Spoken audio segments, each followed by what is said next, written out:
এখন জুতা কিনবো, কিন্তু এই যে পায়ের অবস্থা, কিভাবে জুতা ট্রায়াল দিব চিন্তা করতেছি। এই ভিজা পা নিয়ে দোকানদারকে আমাকে জুতা ট্রায়াল করতে দিবে, এটাই হচ্ছে প্রশ্ন। না, এটা আসলে খুবই ভোগান্তির বিষয়।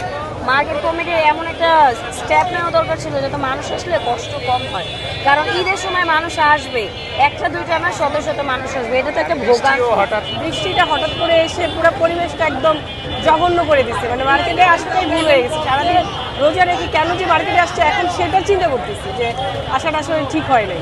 মার্কেট না করে তো বাড়ি ফেরার কোনো অপশনই নেই, দেখি হয়তো বা বেশি জায়গা কম, যে নিউ মার্কেটের পরিবেশটা আরও একটু সুন্দর করে দেওয়ার জন্য এটা আমার কাছে, সরকারের কাছে আমার আকুল আবেদন থাকবে। আজকে বৃষ্টির কারণে যে অবস্থা আর নিউ মার্কেটের যে ব্যবস্থাগুলো রাখা দরকার ছিল এগুলো কিছুই নেই।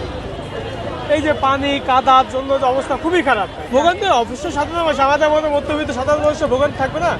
আমরা তো ভাই বসুন্ধরা সিটিতে মার্কেট করতে পারি না, বা যমুনা ফিউচার মার্কেটে মার্কেট, আমাদের মার্কেটের ব্যবস্থা আছে নিউ মার্কেট, এইখানে আমরা শপিং করি। বাট এই অবস্থা কি ভাই, পরিবেশটা আসলে কেমন ভাই? পরিবেশটা ভাই খুবই জঘন্য। এই রাস্তাঘাট রোডঘাট, এই যে ডোবা নালা, এইগুলো ঠিক করা।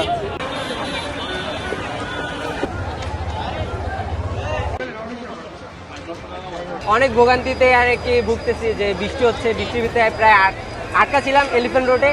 তো এইখান থেকে আর কি আমি নিউ মার্কেটে আসলাম। তো নিউ মার্কেটেও পানি, খুব খারাপ অবস্থা, সবাই সবার গায়ে পড়তেছে, হাঁটার কোনো সুস্থ পরিবেশ নাই এখানে। শরীর ভিজে যেতেছে ভাই, এটা করার নাই, আল্লাহ বৃষ্টি দিচ্ছে, এটা আমাদের কিছু করার নাই।